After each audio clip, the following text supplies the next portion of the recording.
धन्यवाद धन्यवाद। आकाश पृथ्वी आणि सर्व दृश्य अदृश्य वस्तू यांच्या निर्माणकर्त्या आमच्या थोर गौरवी जिवंत परमेश्वर पित्या, आम्ही तुझी आराधना करतो, आम्ही तुला उंचवतो परमेश्वर पित्या। सर्व आदर, सर्व सन्मान, सर्व गौरव आम्ही तुला देतो, धन्यवाद करतो, तुझं नाव आम्ही उंच करतो परमेश्वर पित्या। पुन्हा एकदा तुझी दया तू आमच्यावर नवीन केलीस प्रभू, आणि पुन्हा एकदा तुझ्या पवित्र मंदिरात आम्हा सर्वांना तू एकत्रित केलंस प्रभू, म्हणून तुला धन्यवाद देतो। आमच्या सर्वांचं येणं तू आशीर्वादित केलंस म्हणून धन्यवाद देतो प्रभू। आजची संपूर्ण भक्ती आम्ही तुझ्या अधीन आणि स्वाधीन करतो प्रभू। तुझं येणारं वचन जे तुझ्या स्वर्गीय भांडारातून तू आमच्यासाठी पाठवलंस प्रभू, त्या वचनासाठी आम्ही तुला धन्यवाद देतो प्रभू। तुझ्या पवित्र आत्म्याद्वारे, तुझ्या पवित्र वचनाद्वारे तू आमच्या सर्वांशी बोल प्रभू, आणि तुझं वचन आमच्या मनामध्ये तू टाकतोस परमेश्वर पिता, म्हणून तुला धन्यवाद देतो। आम्ही जी स्तुती आराधना करणार आहे प्रभू, ती स्तुती आराधना तुझ्या उच्च स्वर्गात तू स्वीकारून घे प्रभू, आणि आमच्या ओठाकंठाद्वारे तुझी स्तुती तू करून घे परमेश्वर पिता। आमच्याद्वारे तू अधिकाधिक उंचवल्या गौरवल्या जा प्रभू, जे येऊ शकत नाही प्रभू अशांचे सर्व बंधने तू मोकळे कर परमेश्वर पिता, आणि तुझ्या पवित्र मंदिरात तू त्यांना घेऊन येतोस म्हणून धन्यवाद देतो। सर्वांवरती तुझी कृपा दृष्टी तू ठेवतोस राजा, म्हणून तुला धन्यवाद देतो। इथून पुढची सर्व वेळ, सर्व भक्ती आम्ही तुझ्या अधीन आणि स्वाधीन करतो, तुझ्याच आणि गोड पवित्र अतिपवित्र नावात मागतो, म्हणून तू ऐक पित्या, आमेन। Praise the Lord. यावेळेस आपण सर्वजण उभे राहूया, आपले हात उंच करून टाळ्या वाजवून आपल्या जिवंत देवाची स्तुती आराधना करू। तारक तो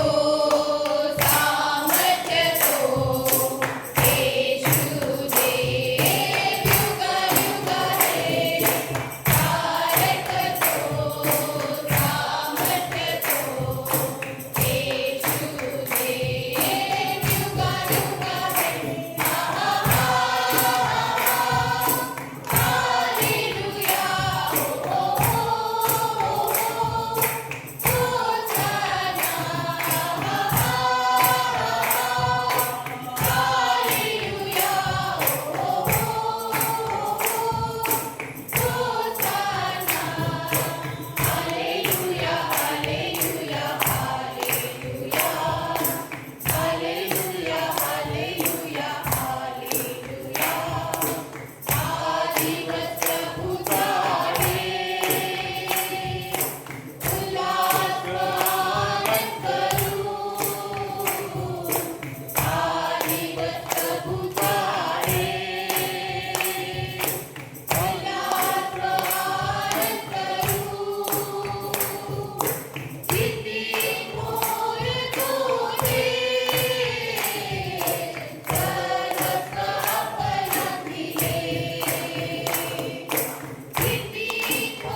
आपण सर्वजण आपले डोळे बंद करू आणि देवाच्या उपस्थितीत ओम झाले.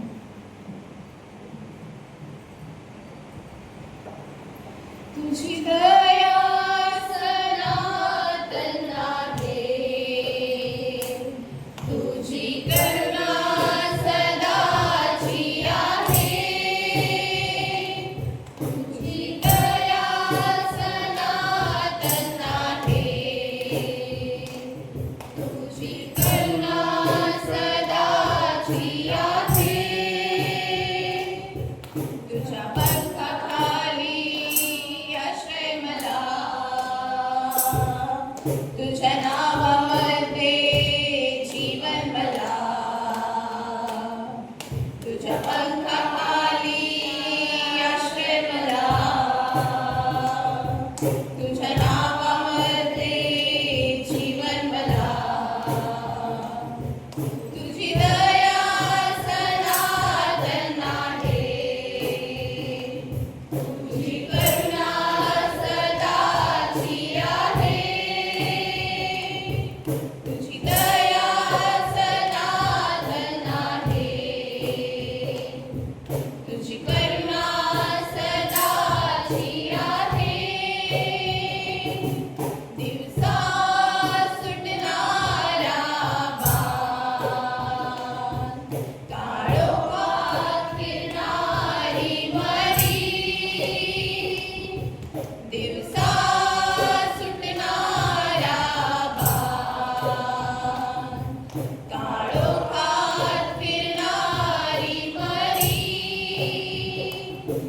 याची बाधा मला होणार नाही, तुझे वचन सत्य ढाल आहे. याची बाधा मला होणार नाही, तुझे वचन सत्य ढाल आहे. तुझी दया सनातन आहे, तुझी करुणा सदाची आहे, तुझी दया सनातन आहे, तुझी करुणा सदाची आहे. माझ्या बाजूस शस्त्रावधी पडले, उजव्या हातास लक्षावधी पडले. माझ्या बाजूस शस्त्रावधी पडले, उजव्या हातास लक्षावधी पडले. तरी ती मला भिडणार नाही,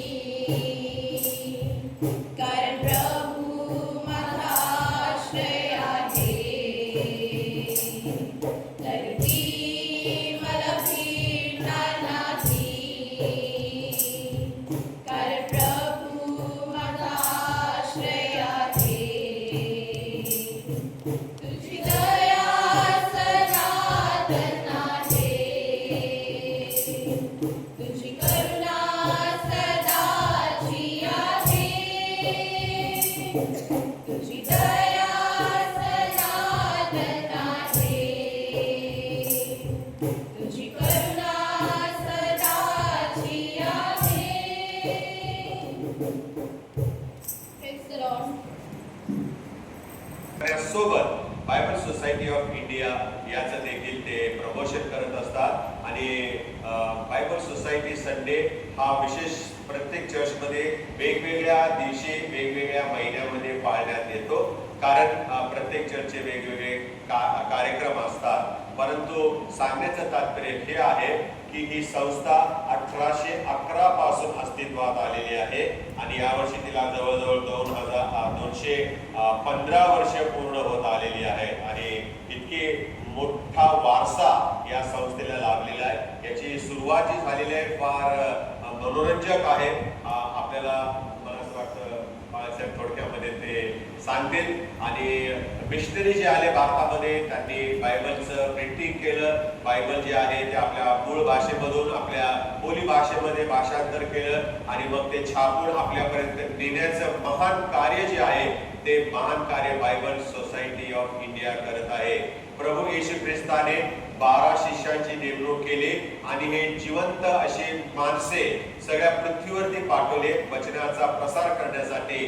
त्यानंतर देवाने मिशनऱ्यांना आपल्या हातकडे चालवलं आणि त्यावेळेला हे जे 12 शिष्य होते ते जिवंत नव्हते, परंतु त्यांच्याद्वारे झालेली स्वार्थ प्रसार जे आहे तो लिखित स्वरूपामध्ये आमच्यापर्यंत पोहोचावा म्हणून देवाने मिशनऱ्यांना प्रेरित केलं आणि त्यांना बायबल छापण्याची प्रेरणा दिली आणि त्यांनी बायबल वेगवेगळ्या भाषेमध्ये छापलेला. आता किती भाषेमध्ये काय वगैरे आपल्याला साहेब सांगतीलच. आणि मग हे महान कार्य आज आपल्याला बायबल सोसायटीच्या द्वारे अख्ख्या जगभर होत आहे हे आम्हाला अनुभवायला मिळतं. आपल्या घरामध्ये असलेलं शास्त्र जे आहे ते बायबल सोसायटी ऑफ इंडियाच्या द्वारे छापून आपल्यापर्यंत आणलेलं आहे. बायबल सोसायटी ऑफ इंडियाचा हेडक्वार्टर बँगलोरला आहे.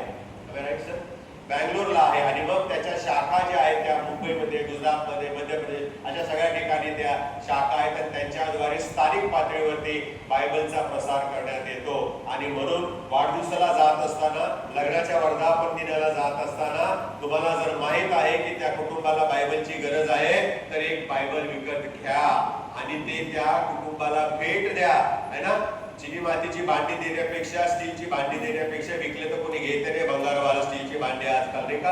आणि म्हणून हे भांडी कुंडी देण्याच्या ऐवजी जिवंत देवाचं पवित्र वचन जर तुम्ही दिला तर कधीतरी त्यांना प्रेरणा होईल आणि ते वाचतील. त्यांच्याद्वारे त्यांच्या जीवनामध्ये काय होईल, संजीवन निर्माण होईल आणि ते आपले जीवन प्रभूला समर्पित करतील, प्रभूची सेवा करायला प्रारंभ करतील. माहिती नाही त्यांच्या सेवेच्या द्वारे अनेक लोक प्रभूच्या राज्यामध्ये येतील, कारण तुम्ही ठरणार आहे एक बायबल त्या कुटुंबाला किंवा त्या व्यक्तीला बर्थडे किंवा अॅनिव्हर्सरीला तुम्ही बक्षीस दिलेलं असेल.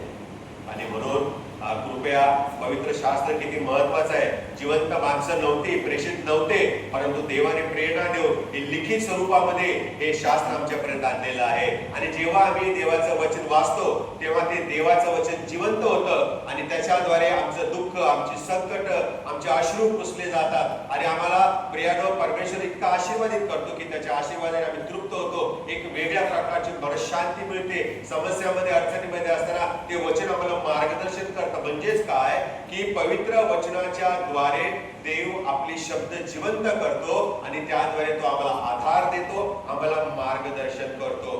मोबाईल मध्ये बायबल आहे ते वाचण्यापेक्षा छापलेलं जे बायबल आहे ते फार महत्वाचं आहे.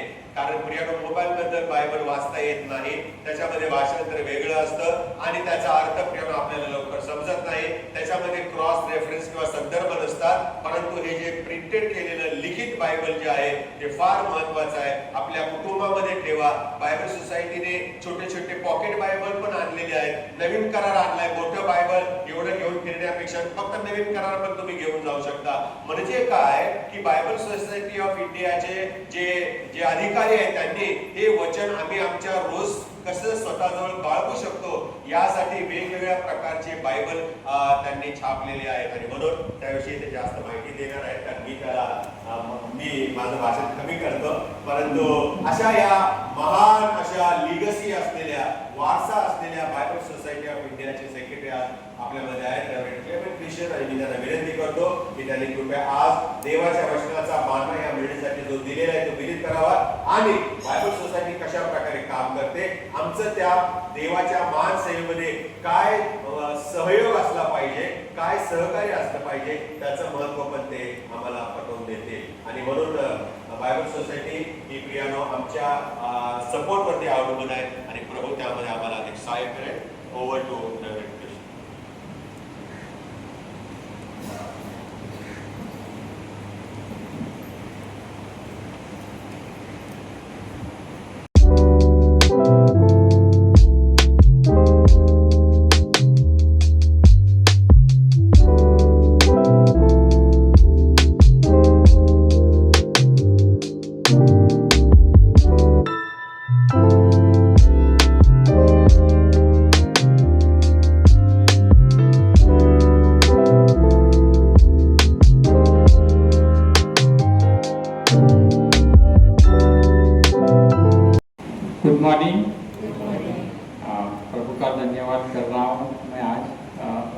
सुबह आप लोगों के साथ प्रभु की आराधना मैं कर रहा हूँ। मेरा नाम क्लेमेंट क्रिश्चियन है और मैं गुजरात से हूँ।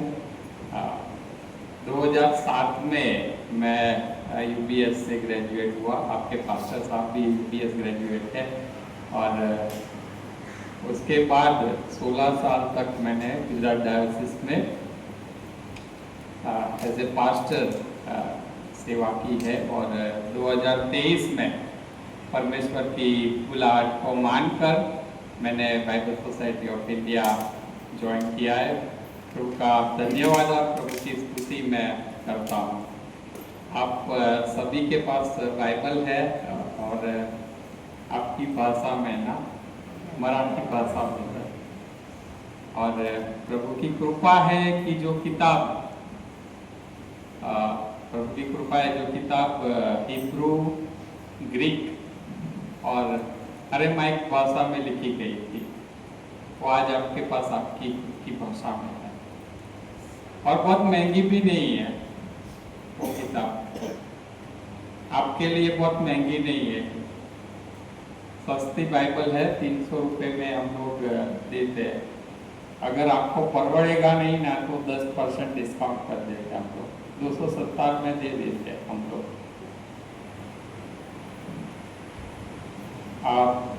उतने में एक अच्छा पिज़्ज़ा भी नहीं आता कि अच्छी होटल में आप खाना भी नहीं खा सकते। 1 किलो मटन भी नहीं आता है। चर्च के बाद आप जाओगे ना वहाँ पर खरीदने के लिए। फिर भी आई एम सॉरी टू से मराठी बाइबल बहुत कम दिखती है। हमको लगता है कि घर में 4 लोग हैं और एक बाइबल काफी है। क्या आप लोग एक ही कपड़ा पहनते हो? क्या एक ही थाली में खाना खाते हो? तो फिर आपकी बाइबल एक क्यों? घर में 4 लोग हैं तो मिनिमम 4 बाइबल तो होनी चाहिए। मेरे पास 10-15 बाइबल है अलग अलग वर्जन में, क्योंकि हम लोग स्टडी करते हैं। लेकिन जो काम है स्टडी का वो सिर्फ पास्टर का नहीं है। मेरे चर्च की एक लड़की एमएससी किया है उसने फॉरेंसिक साइंस में। फॉरेंसिक साइंस आपको मालूम होगा कि generally they work with police, और वो जब भी बाइबल पढ़ने बैठती है तो 7-8 बाइबल उसके पास रहती है। सिर्फ बाइबल पढ़ने बैठती है तो किसी भी वर्जन में से वो देख के पढ़ती है। तो परमेश्वर के द्वारा दिया गया वचन हमारे लिए कीमती हमेशा होना चाहिए। और बाइबल सोसाइटी की जो शुरुआत है वो इसी तरह से हुई थी। और 18वीं सदी में वेल्स नाम का एक देश है इंग्लैंड के पास, वहां पर एक छोटी सी लड़की और 9 साल की लड़की थी। उसका नाम था मेरी जॉन्स। उसके मम्मी डैडी कपड़े बुनते थे और सैटरडे को संडे को जाके हाट में बेचते थे और घर का गुजारा होता था इसी तरह से। वो बेटी चर्च जाने वाली लड़की थी, पूरा परिवार चर्च जाता था, लेकिन परिवार के पास बाइबल नहीं थी। और बाइबल नहीं होने का कारण उस टाइम बाइबल इतनी महंगी थी कि सिर्फ अमीर लोगों के घरों में पाए जाने वाली किताब। आप जो भी अमीर लोग होंगे उसके घरों में बाइबल रहती थी। और वो बेटी चर्च जाती थी, संडे स्कूल में तो जाती ही थी क्योंकि वहाँ उसको बाइबल पढ़ना मिलता था। लेकिन उसने एक बार अपने पास्टर साहब से बोला कि सर मुझे बाइबल चाहिए। और पास्टर साहब बोले बेटा बाइबल बहुत महंगी आती है। If you want to own your Bible वो बहुत महंगी है। बाद में ये बच्ची 6 साल की बच्ची हार मानने वाले 9 साल की बच्ची, सॉरी 9 साल की बच्ची हार मानने वाली नहीं। उसने अपनी स्टडीज, अपना घर का काम के अलावा खेतों में जाके 6 साल तक कड़ी मजदूरी की। उसकी मम्मी ने जो मुर्गी दी थी उसके अंडे बेचे, उसके डैडी ने मधुमक्खी का छत्ता दिया था, उसका शहद उसने बेचा। ये 6 साल के दौरान उसके गांव में एक अमीर फैमिली थी, उन्होंने बोला कि बेटा जब भी बाइबल पढ़नी है हमारे घर पे आके पढ़ो। वो पढ़ती थी, लेकिन अपना बाइबल है वो अपना होता है। और 6 साल के बाद एक पैसा उसने जोड़ा और उसको पता चला कि बाला नाम का सिटी है जो उसके घर से 25 माइल्स दूर था, 42 किलोमीटर्स। वहां पर पास्टर थॉमस चार्ल्स के पास बाइबल है। और एक दिन वो अपना लंच उसने पैक किया और चल पड़ी। वहां पर ट्रांसपोर्टेशन के लिए कुछ था नहीं, वो चली। सुबह से लेके शाम तक वो चलती है तो वहां पर बाला पहुंचती है। बाला पहुंचने के बाद पास्टर साहब को मिलती है और उनको बोलती है कि पास्टर साहब मेरे पास पैसे है, मुझे वेल्स बाइबल चाहिए। और पास्टर साहब के पास वेल्स बाइबल एक ही थी, किसी को प्रॉमिस कर दी थी देने के लिए। पास्टर साहब ने बोला बेटा I am sorry I can't give you. और वो बेटी बहुत रो पड़ती है, गिड़गिड़ाती है। पास्टर साहब की आंख में आंसू आ जाते हैं और बोलते हैं कि बेटा मेरा वेल्स बाइबल तू ले ले, जिसको मैंने प्रॉमिस किया है उनको मैं इंग्लिश बाइबल दे दूंगा, और जब भी वेल्स बाइबल आती है तब मैं उनको वेल्स बाइबल दूंगा। You can take this. अपने घर में रहने की पास्टर साहब उसको जगा देते और दूसरे दिन बहुत आनंद से खुशी खुशी अपना बाइबल लेकर अपने गांव में जाती है, जहां लोग उसको वेलकम करते, पूरा गांव वेलकम करते।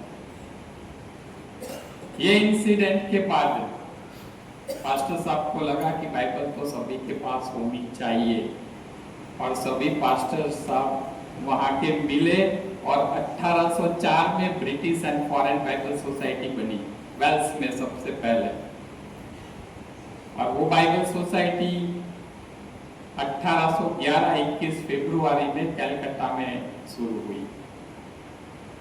और 13 जून को 1813 में बाइबल सोसाइटी ऑफ इंडिया, हमारा सेंट थॉमस कैथेड्रल है, वहां पर शुरू हुई वो बॉम्बे ऑक्सिलरी।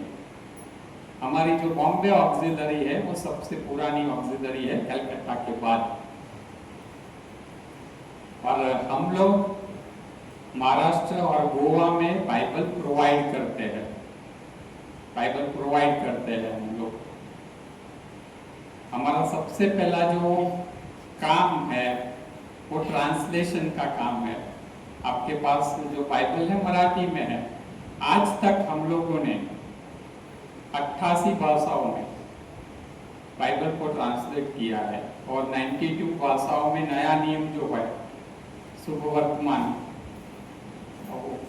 उसको नया नियम न्यू टेस्टामेंट, उसको हमने ट्रांसलेट किया है।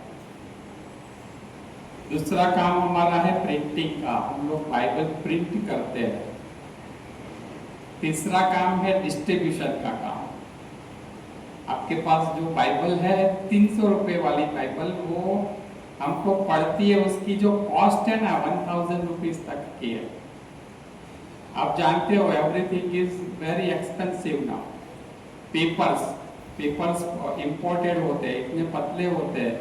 क्यों पतले होते हैं? क्योंकि बाइबल का वो जो साइज है वो बढ़ ना जाए, आप लोग इजीली उसको उठा के चर्च में आ सको।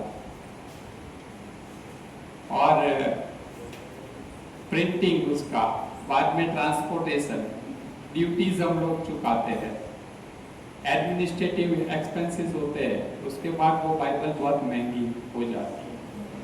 गवर्नमेंट ऑफ इंडिया के बाद बाइबल सोसाइटी ऑफ इंडिया सबसे ज़्यादा पेपर कंज्यूम करती है। कई बार पेपर हमको मिलते नहीं है, इसीलिए हमारी बाइबल चाइना में छपती है, हमारी बाइबल कोरिया में छपती है और वो ज़्यादा महंगी हो जाती है बाद में। फिर भी लोगों को हम इतनी ही कीमत में देते हैं जितना वो लोग अफोर्ड कर सके। क्यों? क्योंकि ज़्यादा से ज़्यादा लोगों के पास परमेश्वर का वचन जाए। बाइबल सोसाइटी एक ही चीज में मानती है, transformation of the world through the word of God. प्रभु के वचन के द्वारा जगत को बदलना। और इसीलिए हम लोग अलग अलग चर्च में जाते हैं, लोगों से हम लोग कंट्रीब्यूशन के लिए बोलते हैं, डोनेशन के लिए बोलते हैं। It doesn't mean we are begging. Whenever we ask for donation, we are inviting you to participate in a great mission of God. जब भी हम लोग आपको बोलते हैं कि हमको कंट्रीब्यूट करो, उसका मतलब ये है कि प्रभु का एक महान मिशन है, उसमें आप लोग भी हमारे साथ सहभागी बनो। बाइबल सोसाइटी ऑफ इंडिया लोगों से चलती है। हम लोग पूरे इंडिया में जो पेड स्टाफ है ना बाइबल सोसाइटी का, 270 लोग हैं पूरे इंडिया में। हम लोग काम करते हैं पास्टर्स के द्वारा, बिशप्स के द्वारा, चर्च मेंबर्स के द्वारा, उनके द्वारा ही पूरी बाइबल सोसाइटी चलती है। और आप भी अपना जो टैलेंट्स है, अगर प्रभु की महिमा के लिए यूज करना चाहते हैं तो आइए हमसे मिलिए, ज्वाइन अस। और हमारा चौथा जो काम है वो है स्क्रिप्चर एंगेजमेंट। हम लोग सिर्फ बाइबल बेचने वाले नहीं हैं। आपने बाइबल हमारे पास से ली, उसके बाद आप उसको पढ़ रहे हैं कि नहीं वो भी हम लोग देखते हैं। और इसीलिए हर चर्च में जाकर हम लोग बाइबल पढ़ने के लिए लोगों को बोलते हैं। एवरी ईयर, हर साल हम लोग बाइबल रीडिंग कार्ड है वो पब्लिश करते हैं कि साल में एक बार भी आप लोग बाइबल पढ़ सको। और आने वाले दिनों में हमेशा आपकी प्रार्थनाओं में बाइबल सोसाइटी ऑफ इंडिया को आप बनाए रखें, क्योंकि कोई भी चर्च है और है वो बाइबल के बगैर नहीं चलता। और बाइबल सोसाइटी और चर्च आप दोनों को कभी अलग नहीं कर सकते, दोनों एक साथ ऐसी तरह से जुड़े हैं। इस समय हम लोग प्रभु के वचन में जाएंगे और आइए प्रभु के वचन में जाने से पहले हम लोग प्रार्थना करें। जीवित परमेश्वर पिता, धन्यवाद स्तुति आराधना करते हैं क्योंकि आपकी कृपा हमारे साथ हमेशा आप रखते हो। तो जब हम आपके वचन में से सीखना चाहते हैं तो परमेश्वर पिता प्रार्थना करते हैं कि आपकी कृपा का अनुभव हमें मिले। और विशेष करके कृपा मांगते हैं कि आपके वचन के द्वारा आप हमारे साथ बात कीजिए। प्रभु यीशु मसीह के नाम से मांगते हैं, कई बार हमको एक क्वेश्चन होता है हमारे जीवन में। कई बार क्वेश्चन होता है कि परमेश्वर हमारे से क्या चाहते हैं, परमेश्वर हमारे पास से क्या अपेक्षा रखते हैं। आप लोग बाइबल पढ़ते हो, आप लोग प्रेयर करते हो घर पे, आप लोग हर संडे चर्च में आते हो, आप लोग अपना कंट्रीब्यूशन चर्च को देते हो, चर्च में पार्टिसिपेट करते हो, होली कम्युनियन आप लेते हो हर संडे, एवरीथिंग यू डू। और उसके बाद भी एक क्वेश्चन तो हमेशा मन में रहता है कि प्रभु मेरे पास से क्या अपेक्षा रखते हैं। हमेशा कोई भी हो, मुझे भी वो क्वेश्चन हमेशा रहता है, प्रभु हमारे से क्या चाहते हैं।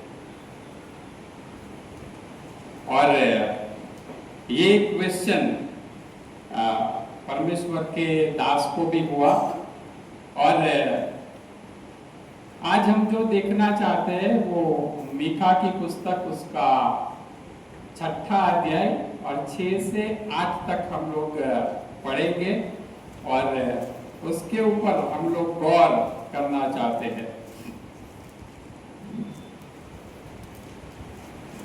यहाँ पर लिखा है कि मैं क्या लेकर यहोवा के सन्मुख आऊं और ऊपर रहने वाले परमेश्वर के सामने झुकूं।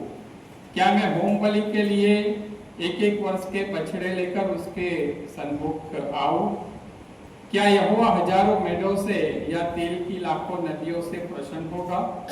क्या मैं अपने अपराध के प्रायश्चित में अपने पहिलौठे को या अपने पाप के बदले में अपने जन्माए हुए किसी को दे दूं?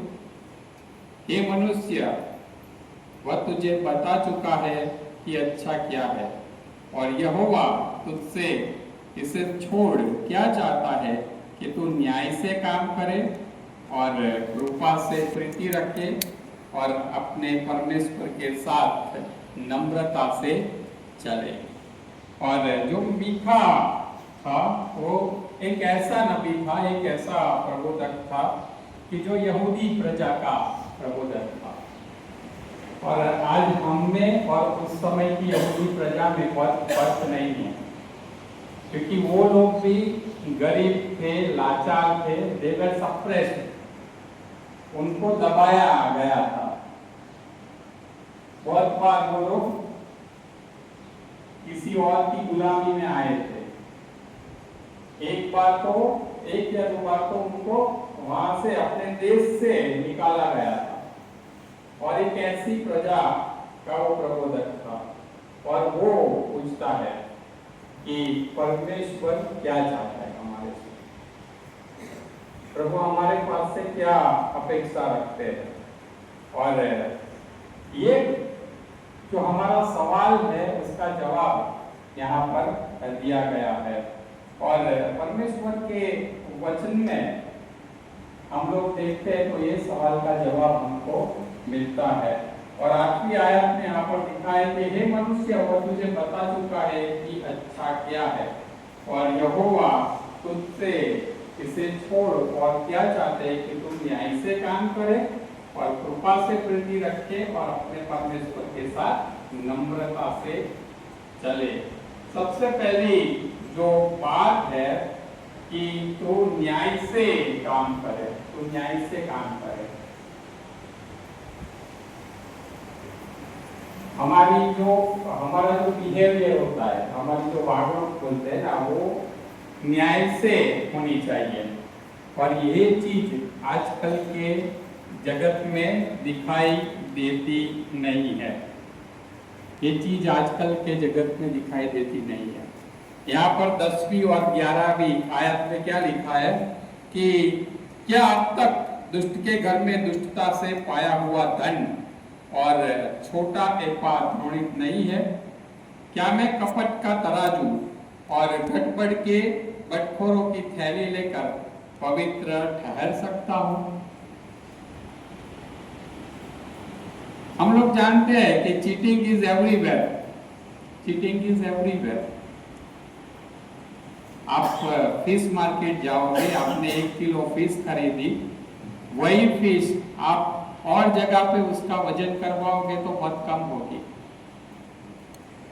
क्योंकि उसका जो वेट होता है ना वो बहुत कम होता है।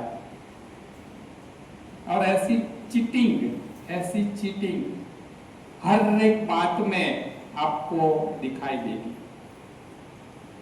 पूरे मार्केट में। मैं जितनी बार पुणे में गया हूं उतनी बार मेरे से चीटिंग हुई है, चाहे ऑटो वाला हो चाहे टैक्सी वाला हो, किसी ने भी। बिकॉज मैं मराठी नहीं बोलता हूँ, उनको पता चल जाता है कि इज फ्रॉम आउटसाइड। बॉम्बे में ऐसा कभी नहीं हुआ है मेरे साथ, लेकिन कई जगह चीटिंग इज एवरीवेयर। और हम लोग क्या अपने नौकरी धंधे में ऐसा करते हैं? क्या हम लोग ऑनेस्ट है? हम लोग प्रामाणिक है अपने काम में? क्या हस्बैंड वाइफ के रिलेशन में हम लोग एक दूसरे को वफादार है? माँ बाप और बच्चों के रिलेशन में क्या एक दूसरे को हम लोग वफादार है? हम क्या करते हैं, कहाँ जाते हैं, क्या हमारे माँ बाप को उसका पता रहता है क्या?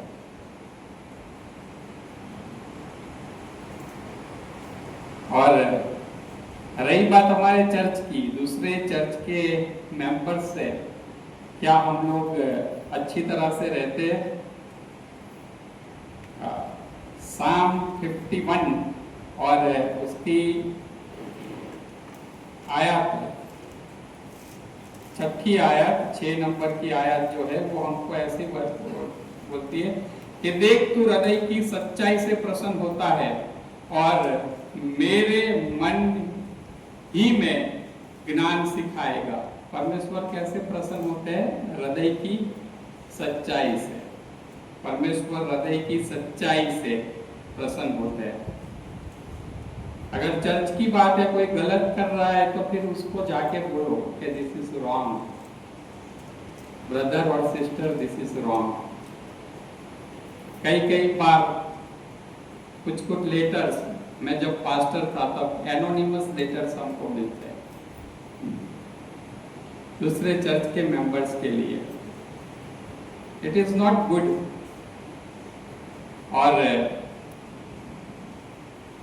ये चीज जो है ना, वो चीज इतनी आसान नहीं है, आसान नहीं है। न्याय से काम करना वो चीज आसान नहीं है, लेकिन परमेश्वर हमारे से वही चाहते हैं और वो चाहते हैं और उसके साथ परमेश्वर ऐसा करने की हमको कृपा भी देते हैं। लेकिन एक चीज बहुत जरूरी है कि क्या मेरे मन में इच्छा है कि मैं न्याय से काम करूं, जो परमेश्वर मुझसे चाहता है। न्याय से काम करने की इच्छा क्या मेरे हृदय में है? और जो दूसरी चीज जो परमेश्वर हमारे पास से उसकी अपेक्षा रखता है, और वो है कि और कृपा से प्रीति रखे, कृपा से प्रीति रखे। हमारा जो हृदय है वो हमेशा दया से भरा हुआ होना चाहिए। कृपा और दया दोनों एक जैसे ही लगते हैं, लेकिन अलग अलग है। वो कृपा एक ऐसी चीज है कि वो परमेश्वर हमको दिखाते हैं, और परमेश्वर की कृपा के कारण मैं जो डिजर्व करता हूं ना, वो परमेश्वर मुझे नहीं देते। मैं पापी हूं, मैं सजा को डिजर्व करता हूं, लेकिन परमेश्वर मुझे सजा नहीं देते अपनी कृपा के कारण।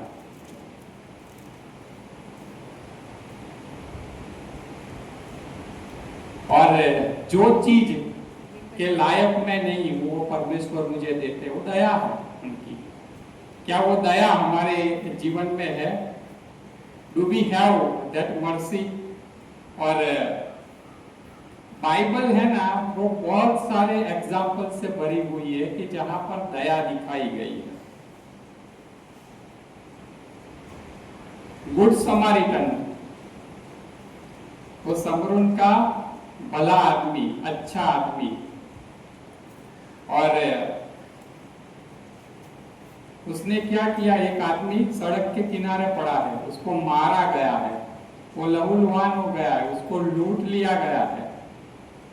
और एक लेवी वहां से गया, उसने कुछ नहीं किया। एक याजक वहां से गया, उसने कुछ नहीं किया। लेकिन ये समारिटन, समरून का आदमी, वो उसको, उसके ऊपर दाखरस डालता है, तेल डालता है, उसको एक जगह पे पहुंचाता है, सही जगह पे। अपना पैसा वो खर्च करता है, अपना टाइम वो खर्च करता है। वो दया है। दूसरी जो बात है ना, वो प्रोडिगल सन, उधेड़ा पुत्र, अपने बाप के पास जब आता है ना, तो उसकी एक्सपेक्टेशन से बाहर उसका बाप उसको माफ करता है, उसको बैठता है और उसको रिस्टोर करता है।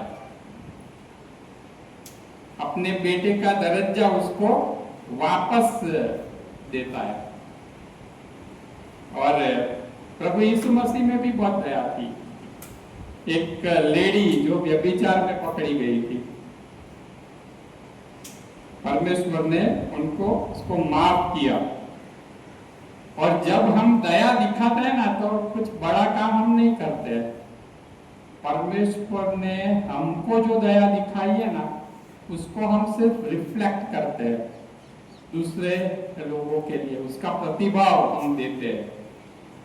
बहुत बार ऐसी चीज हमारे जीवन में होती है, ऐसी सिचुएशन हमारे जीवन में आ जाती है कि किसी ने हमारे साथ बुराई की, तो बुराई का बदला हम बुराई से देना चाहते हैं। वो मन में इच्छा हो जाती है, लेकिन परमेश्वर चाहते हैं कि हम हमारे हृदय में दया भाव रखें। और जो लास्ट चीज है वो है कि अपने परमेश्वर के साथ नम्रता से चले, अपने परमेश्वर के साथ नम्रता से चले। पहली जो बात है ना, वो हमारा इंसान के साथ कैसा व्यवहार होना चाहिए वो दिखाती है, लेकिन जो तीसरी बात है वो हमारा परमेश्वर के साथ कैसा व्यवहार होना चाहिए वो बताती है। दूसरों के साथ न्याय से काम करो, दया रखो, लेकिन तीसरी चीज बहुत महत्वपूर्ण है कि अपने परमेश्वर के साथ नम्रता से चलो। नम्रता के बगैर आपके परमेश्वर के साथ संबंध रह सकता नहीं है। If you want to connect with God, you must be humble. परमेश्वर के साथ अगर आपको कनेक्ट होना है, जुड़ना है, तो फिर आप में वो नम्रता तो होनी ही चाहिए। और एफएससी 2:8 और 9 में ऐसा लिखा है, क्योंकि विश्वास के द्वारा अनुग्रह ही से तुम्हारा उद्धार हुआ है, और यह तुम्हारी ओर से नहीं वरन परमेश्वर का दान है, और न कर्मों के कारण, ऐसा ना हो कि कोई घमंड करे।